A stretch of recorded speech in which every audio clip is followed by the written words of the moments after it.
గత జగన్ ప్రభుత్వంలో జిల్లా సహకార బ్యాంకులు అవినీతిలో కూరుకుపోయాయని రాష్ట్ర వ్యవసాయ శాఖ మంత్రి కింజరాపు అచ్చెన్నాయుడు ఆరోపించారు. గుంటూరు, విజయవాడ డీసీసీబీల్లో భారీగా అవినీతికి పాల్పడ్డారని షాకింగ్ కామెంట్ చేశారు. కూటమి ప్రభుత్వంలో డీసీసీబీల్లో అవినీతిపై హౌస్ కమిటీ నియమించి విచారణ చేయిస్తున్నామని చెప్పారు. నకిలీ పాస్ పుస్తకాలతో అక్రమంగా కోట్ల రుణాలు తీసుకున్నారని మండిపడ్డారు. వారందరిపై విచారణ చేయాలని ఆదేశాలు జారీ చేశామన్నారు.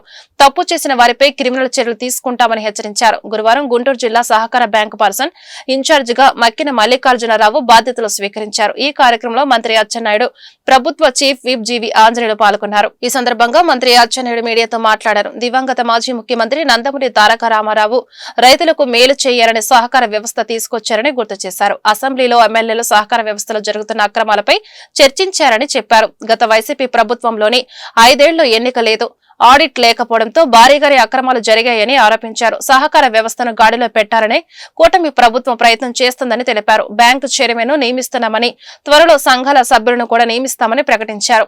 మేలు చేయాలనే ఉద్దేశంతో ఈ సహకార వ్యవస్థను తీసుకొచ్చిన విషయం మనందరికి కూడా తెలుసు. ఈ వ్యవస్థ అనేది ప్రత్యేకంగా ఆంధ్రప్రదేశ్ రాష్ట్రంలో రైతుకు మేలు చేయాలి. ఇటువంటి పేరు ప్రఖ్యాతులు గడించినటువంటి వ్యవస్థని లాస్ట్ 5 ఇయర్స్ పూర్తిగా అవినీతిలో కూరుకుపోయే విధంగా వ్యవహరించినటువంటి విషయం నాకంటే మీ అందరికీ కూడా ఎక్కువగా తెలుసు. అందులో గుంటూరు డీసీసీబీ, విజయవాడ డీసీసీబీ జరిగినటువంటి అవినీతి అంతులేదు. అందుకే మేము వచ్చిన తర్వాత గుంటూరు డీసీసీబీ కానీ, విజయవాడ డీసీసీబీ కానీ, రిమైనింగ్ డీసీసీబీలన్నింటిలో కూడా గత 5 సంవత్సరాలు ఎక్కడెక్కడ అవినీతి జరిగిందో, దొంగ పాస్ పుస్తకాలు పెట్టి రికార్డులన్నీ తారుమారు చేసి కొన్ని 100 కోట్లు అవినీతి చేశారో వాళ్ళందరి మీద ఎంక్వైరీ కూడా వేసిన విషయం మీ అందరికీ తెలుసు. అందులో భాగంగా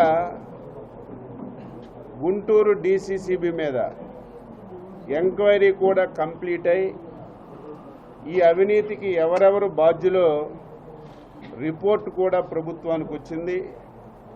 ప్రభుత్వం ఆ రిపోర్టు క్షుణ్ణంగా పరిశీలించి వాళ్ళ మీద రికవరీ చేయడంతో పాటుగా క్రిమినల్ యాక్షన్ కూడా తీసుకోవడానికి ప్రభుత్వం సిద్ధపడుతుందని చెప్పి ఈ సందర్భంగా తెలియజేస్తున్నాను.